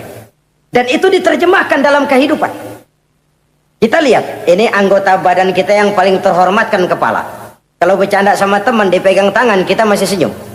Dipegang kaki kita masih senyum. Tapi kalau pala dikeplakin, jengkel bukan main. Kenapa? Al-Mukarram itu adanya di sini, otak, di kepala. Tapi kepala yang kita hormati ini, ketika sujud dengan di hadapan Allah, sama rendahnya dengan telapak kaki kita. Allahu Akbar. Yang besar cuma Allah. Manusia, kepala sama rendah dengan telapak kaki. Kesadaran ini membias, selesai sholat, kembali ke masyarakat, sombongnya hilang. Apalagi ikhlas. Sholat itu kan lillahi ta'ala. Orang mau puji apa tidak, enggak soal. Orang mau bilang ini, mau bilang itu, soal lain. Yang penting ini saya kerjakan lillahi ta'ala, karena Allah saja, bukan karena yang lain. Disiplin. Sehari semalam 5 kali kita lapor kepada Sang Maha Komandan. Bagaimana tidak akan tercegah dari perbuatan yang keji dan munkar? Seorang prajurit saja, kalau sehari semalam 5 kali dia lapor kepada komandannya, saya yakin dia tidak akan sempat melaporkan yang tidak baik. Pantas kalau Al-Quran memberikan jaminan solat mampu mencegah manusia dari perbuatan yang keji dan munkar. Masih ada yang tanya, Pak, katanya sembahyang mencegah orang berbuat jahat. Iya, teman saya kok sembahyang nyolong ayam. Bagus, sembahyang nyolong ayam. Coba nggak sembahyang, nyolong motor. Gedean lagi yang dicolong. Dan sebenarnya itu bukan jawaban, itu cuma logika saja. Yang benar adalah solatnya belum berfungsi. Dia baru mengerjakan solat, belum mendirikan solat. Inilah yang kalau kita jujur mau bicara, inilah problem kita sekarang ini. Mengislamkan orang Islam. Bagaimana dari mengerjakan solat kita menjadi mendirikan solat. Agar solat itu membuahkan hasil berupa pembentukan kepribadian di tengah-tengah kehidupan sosial kemasyarakatan. Kalau tidak, ya sekedar terjebak kepada rutinitas. Pergi haji begitu, pulang haji bikin gila. Masuk Ramadan begitu, selesai Ramadan ya tetap begitu. Ibadah tidak memberikan bias dalam pembentukan pribadi. Itulah sebabnya digunakan kalimat yuqimunas sholat, mendirikan sholat, yang mengandung arti berkesinambungan. Selesai sholat, jiwa dan semangat, ajaran dan filsafat sholat diterjemahkannya dalam kehidupan sehari-hari. Saudara-saudara kaum muslimin rahimakumullah, sifat yang ketiga dari orang takwa adalah wa mimma razaqnahum yunfiqun. Mereka menginfakkan sebagian dari rizki yang diberikan Allah kepada mereka. Rizki menurut definisi yang diberikan para ulama kita, ar-rizqu bimakna al-ata hissiyan kana aw ma'nawiyan. Rizki adalah pemberian, baik yang abstrak maupun yang konkret. Selama ini kita sering mengartikan rizki hanya dalam bentuk uang, sehingga rizki kita dibatasi oleh pengertian kita sendiri. Padahal tidak cuma uang, ilmu adalah rizki, jabatan dan kedudukan adalah rizki, otoritas dan wibawa juga rizki, anak, istri, suami juga rizki. Ketika ayat ini mengatakan wa mimma razaqnahum yunfiqun, mereka menginfakkan sebagian dari rizki, yang dimaksud di sini adalah rizki yang konkret dalam bentuk materi, uang, benda dan lain sebagainya. Orang yang bertakwa sadar benar, dari Allah rizki datang, ke jalan Allah rizki dibelanjakan. Semakin kita rajin membelanjakan rizki di jalan Allah, biasanya akan semakin mengalir rizki dari Allah. Semakin bakhil kita, kadang-kadang rezeki juga malas deketin kita. Yang keempat, orang yang bertakwa itu alladzina yu'minuna bima unzila ilaika wa ma unzila min qablik. Mereka beriman, mereka percaya kepada apa yang diturunkan terhadap Muhammad, yaitu Al-Quran, wa ma unzila min qablika, dan apa yang telah diturunkan sebelum kamu, yaitu Taurat, Zabur dan Injil. Orang yang takwa percaya bahwa Allah dahulu telah menurunkan Taurat kepada Musa, Allah telah menurunkan Zabur kepada Nabi Daud, Allah telah menurunkan Injil kepada Nabi Isa. Percaya sekadar percaya, tidak wajib mengamalkan ajarannya. Kita percaya Taurat itu kitabnya Allah, Injil dahulu yang diturunkan kepada Nabi Isa kitab Allah, Zabur kitab Allah. Percaya sekadar percaya, bukan percaya kemudian mengamalkan, bukan. Karena dengan turunnya Al-Quran, maka seluruh kitab-kitab terdahulu sudah tercakup di dalam Al-Quran. Orang yang bertakwa percaya kepada apa yang diturunkan terhadap Nabi Muhammad. Apa itu? Al-Quranul Karim. Bagaimana kepercayaan kita kepada Al-Quran? Bahwa dia kitab suci yang isi dan redaksinya langsung dari Allah, yang kita membacanya beribadah, mengerti atau tidak mengerti artinya. Akan lebih baik setelah bisa membaca, mengerti, kemudian mengamalkannya dalam kehidupan kita.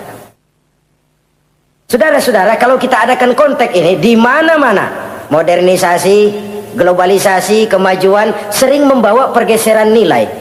Dulu, ini zaman dulu ya, waktu listrik belum masuk desa, kita rasakan betul kalau masuk kampung berasa banyak orang Islam, padahal rumah pakai lampu templok, lampu tempel, paling banter patroma. Tapi kita masuk kampung berasa kok banyak orang Islam. Kenapa? Suara Al-Quran kedengaran dari rumah-rumah. Kenapa? Ada anak-anak muda lagi latihan baca barzanji. Kenapa? Ada patayat, santri-santri wanita lagi baca solawatan. Kenapa? Nenek-nenek lagi ngapalin sifat 20 sembari nyisik. Wujud artinya ada, maka mustahil Allah. Zaman dulu terjadilah modernisasi, listrik masuk desa. Apa yang kita lihat? Rumah pada terang, terus televisi main gede-gedean, lalu radio kaset main kenceng-kencengan. Tergeserlah suara Al-Quran, apalagi solawatan, apalagi barzanjian. Apa tidak boleh? Ya boleh saja. Apa tidak bagus? Ya bagus saja.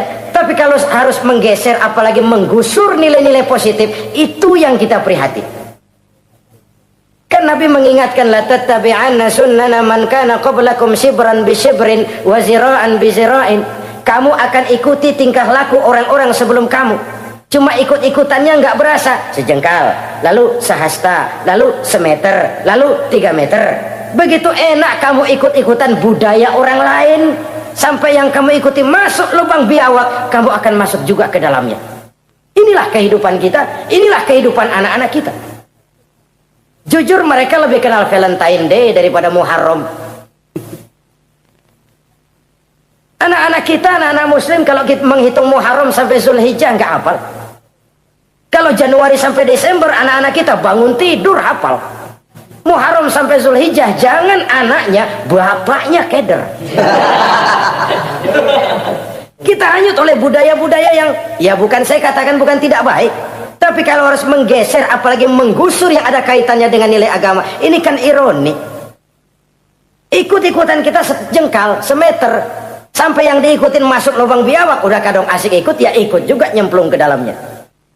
Orang sering katakan mula-mula dari nama dulu nih yang kagak begitu kelihatan pengaruhnya. Mula-mula malu pakai nama yang berbau Quran, malu pakai nama yang berbau Islam. Dari nama nanti dia pindah ke pakaian, dari pakaian dia pindah ke pergaulan. Kalau sudah pindah ke pergaulan, dikhawatirkan pindah agama pun nggak terasa. Wah, semua agama sama, semua agama bagus. Lalu bagaimana? Bagaimana musimnya aja. Ironi, menyedihkan, memilukan, bahkan memalukan. Yang tidak boleh kan fanatik kepada guru, yang tidak boleh kan fanatik kepada suku. Kalau kepada agama fanatik itu wajib, dalam arti bukan sempit, berpegang teguh kepada agama. Satu sikap yang wajar, bahwa penganut suatu agama menganggap cuma agamanya yang benar. Itu sikap setiap penganut agama.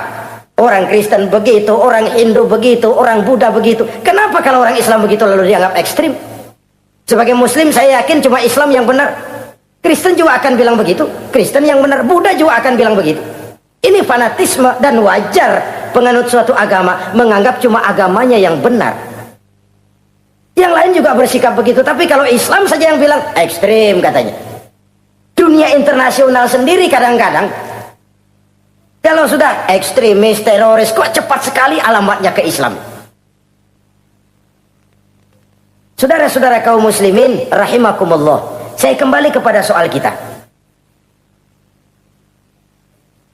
Begitu enak kamu ikut-ikutan, yang kamu ikuti masuk ke lubang biawak, kamu akan ikut juga masuk ke dalamnya.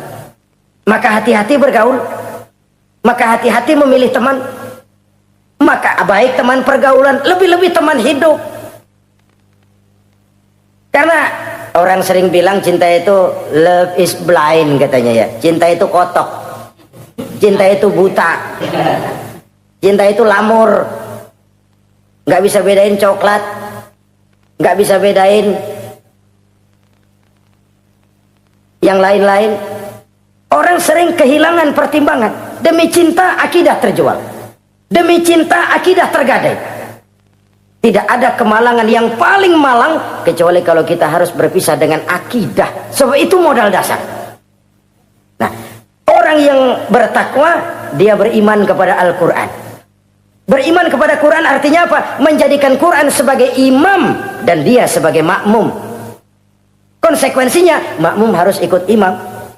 Selain Quran dia percaya kepada Injil, kepada Zabur, kepada Taurat. Dilihat dari sudut ini, umat Islam itu lebih toleran loh. Orang lain yang megang Injil nggak bakal percaya kepada Quran. Orang lain yang memegang Taurat nggak akan percaya kepada Quran. Tapi orang yang megang Quran, dia percaya kepada Injil, dia percaya kepada Taurat. Dari sudut ini kan kita lebih toleran. Allah dahulu menurunkan Injil kepada Isa. Yang Injil itu yang kita percaya. Yang Allah turunkan kepada Isa. Yang Allah turunkan Taurat kepada Musa. Bukan yang telah terkena intervensi dan investasi manusiawi.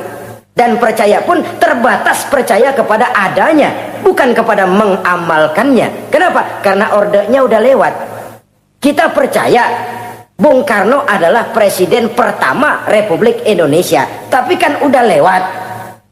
Udah lewat. Kita percaya Bung Karno presiden pertama Republik Indonesia. Tapi kan udah lewat, udah selesai. Begitulah kita mempercayai Taurat, mempercayai Injil, ada, kita percaya, tapi kan udah selesai misinya. Yang berlangsung sampai akhirat nanti adalah Al-Quranul Karim. Orang yang bertakwa meyakini itu. Ini yang keempat. Yang kelima, wabil akhirati hum yuqinun. Mereka yakin, orang bertakwa ini, kepada adanya akhirat. Kalau itu kan gampang, semua orang juga yakin. Loh, bukan sekedar yakin, sekedar percaya. Yalah, percaya kepada Allah, percaya kepada akhirat, pokoknya percaya. Bagaimana? Ya begitu, pokoknya percaya. Bukan itu. Kepercayaan yang memberikan refleksi. Iya ya, akhirat ada. Ada hidup sesudah mati, ada akhirat sesudah dunia. Saya memang benar kepengen cepat kaya, tapi kalau nipu orang nanti di akhirat bagaimana? Ini loh. Saya memang benar kepengen cepat naik pangkat, tapi kalau mesti jilat atas injak bawah, sikut kiri kanan, teman jadi lawan, lawan jadi teman, di akhirat saya bagaimana? Ini loh percaya akhirat itu. Saya memang benar kepengen cepat kaya, tapi kalau makan renten nanti di akhirat bagaimana? Kepercayaan yang mewarnai gerak kehidupan. Kalau percaya sekedar percaya, yang buta campur budak juga percaya akhirat ada. Tapi kan kepercayaan yang memberikan refleksi, mewarnai gerak hidup kita. Loh, enggak gitu. Orang yang percaya akhirat itu gayanya enggak gitu. Orang yang percaya akhirat itu sikapnya enggak gitu. Orang yang percaya akhirat jalannya enggak gitu. Orang yang percaya akhirat ngomongnya enggak asal ngomong. Kepercayaan yang memberikan refleksi terhadap gerak hidup. Nah, ini refleksi dari sifat-sifat takwa. Saudara-saudara, kalau itulah sifat-sifat orang takwa, lalu terhadap mereka yang takwa ini, karunia apa yang diberikan Allah? Apa keutamaan mereka? Mari kita kutip beberapa ayat. Pertama, ini janji Allah ya. Wa may yattaqillaha yaj'al lahu makhraja. Siapa yang bertakwa kepada Allah, maka ia akan diberikan jalan keluar dari segala macam kesulitan. Masya Allah. Orang takwa itu kan orang yang dekat dengan Allah. Kalau sudah dekat dengan Allah, everything is running well. Apa yang nggak selesai? Impossible, kata otak. Tidak mungkin, kata rasio. Mana bisa menurut kebiasaan. Tapi orang yang takwa selalu saja ada jalan keluar, selalu diberikan Allah jalan keluar. Ini yang faktor yang irasional, faktor yang non komputer, faktor yang samawi. Allah yang mau, ada saja jalan keluar. Coba.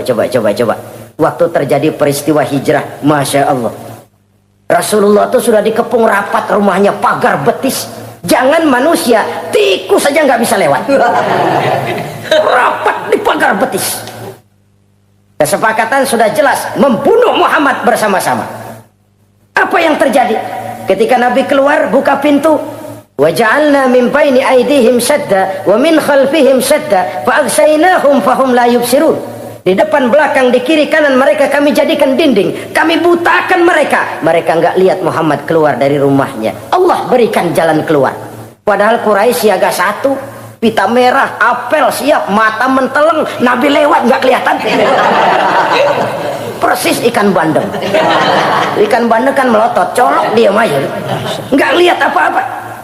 Yaj'al lahu makhraja. Allah berikan jalan keluar dari berbagai macam kesulitan.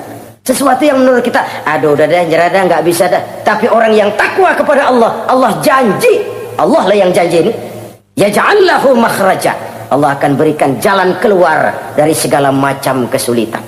Kenapa? Dia dekat dengan Allah. Orang yang kayak begitu yang kita takut itu. Doanya ngebul kata anak-anak. Permohonannya didengar, ratapannya dipenuhi. Allah berikan dia jalan keluar. Ada saja jalan keluarnya. Ini keistimewaan pertama dari orang yang takwa itu. Lah kalau Allah yang ngasih jalan keluar, siapa yang bisa mencegah jalan orang kayak begitu? Di pagar betis lolos, di Gua Sur Quraisy sampai ke Gua Sur mencari Nabi. Kalau mereka nengok aja kelihatan. Apa yang terjadi? Dilalah, dadakan. Burung bertelur di bibir goa, laba-laba bikin sarang di bibir goa. Quraisy mikir kalau Muhammad masuk kemari telur berantakan, rumah laba-laba hancur nih. Nggak mungkin dia ke sini, cari ke tempat lain. Rumah laba-laba yang rapuh menggagalkan usaha Quraisy yang gagah perkasa. Yaj'al lahu makhraja.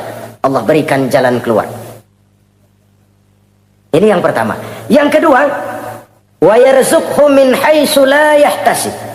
Allah berikan rezeki dia, orang yang takwa ini, dari jalan yang tidak disangka-sangka. Rezekinya mengalir. Kenapa? Dia dekat dengan Allah. Allah Maha Kaya. Kadang-kadang nih orang kerjaannya sujud doang, mengangkat tangan, rezekinya ada aja. Allah yang kaya.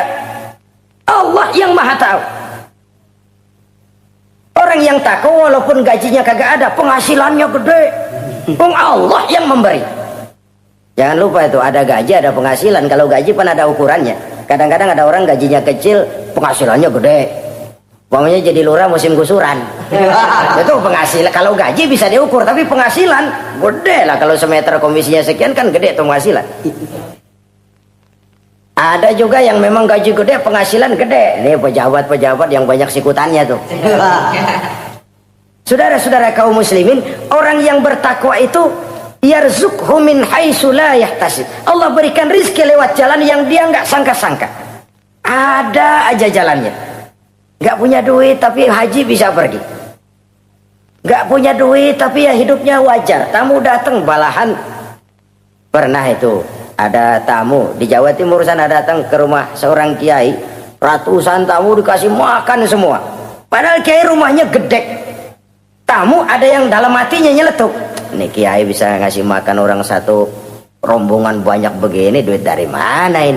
Dalam hatinya disamperin sama kiai, kamu jangan buruk sangka, ini rezeki halal. Bukan cuma rezeki, dia bisa ngerti hati orang. Mukasyafah, Allah bukakan apa yang Allah nggak bukakan buat orang lain. Ini karunia, dan itu hanya mungkin dengan takwa. Itu tadi, komitmen kepada perintah Allah, menjauhi larangannya. Mukasyafah, dibukakan pintu oleh Allah. Dia bisa lihat yang orang nggak lihat, dia bisa tahu yang orang lain nggak tahu. Udah nggak bisa main-main kalau ketemu orang begini. Ini udah high class ini di sisi Allah. Ini yang kedua, rezekinya ngalir lewat jalan yang nggak sangka-sangka. Yang ketiga, wa may yattaqillaha yaj'al lahu min amrihi yusra. Orang yang bertakwa kepada Allah, Allah jadikan urusannya gampang. Allah mudahkan urusannya. Masya Allah. Kalau Allah yang sudah mudahkan, siapa sih yang bisa bikin sulit? Allah yang gampangin urusannya. Orang mana yang bisa bikin sulit? Boleh manusia merencana, mempersulit, memblokir segala macam. Tapi kalau Allah gampangin, jalan tuh urusan. Boleh manusia merancang. Tapi kalau Allah mau, apa yang nggak mungkin? Satu kampung orang mau jatuhin kita, kalau Allah mau angkat, naik. Satu negara orang mau naikin kita, kalau Allah mau turunin, nyungsep. Tu'izu man tasya wa tuzillu man tasya. Allah muliakan siapa yang dikehendakinya, Allah rendahkan siapa yang dikehendakinya. Saudara-saudara kaum muslimin rahimakumullah, dimudahkan urusan orang yang takwa itu. Jadi kalau ingin urusan kita dimudahkan oleh Allah, konsepnya cuma takwa. Kembali kepada komitmen, laksanakan yang diperintah, jauhi yang dilarang. Itu saja. Apalagi keutamaan orang takwa itu, wa may yattaqillaha yukaffir anhu sayyi'atihi wa yu'azzim lahu ajra. Siapa yang bertakwa kepada Allah, dihapuskan segala kesalahannya yang sudah lalu. Masya Allah, dihapuskan kesalahannya. Bahwa manusia punya salah, ya manusiawi. Tapi ada hadis menyatakan, ikuti perbuatan salahmu dengan kebaikan, niscaya kebaikan itu akan menghapus kesalahan kamu. Kalau dulu kita makan harta orang dengan zalim, kita nggak sempat minta maaf, tuh orang udah mati. Bagaimana caranya? Perbanyak sedekah. Mudah-mudahan sedekah ini menutupi kesalahan kita yang lalu memakan harta orang dengan cara yang zalim. Ikuti perbuatan salah dengan kebaikan, niscaya kebaikan itu akan menghapus kesalahan kamu.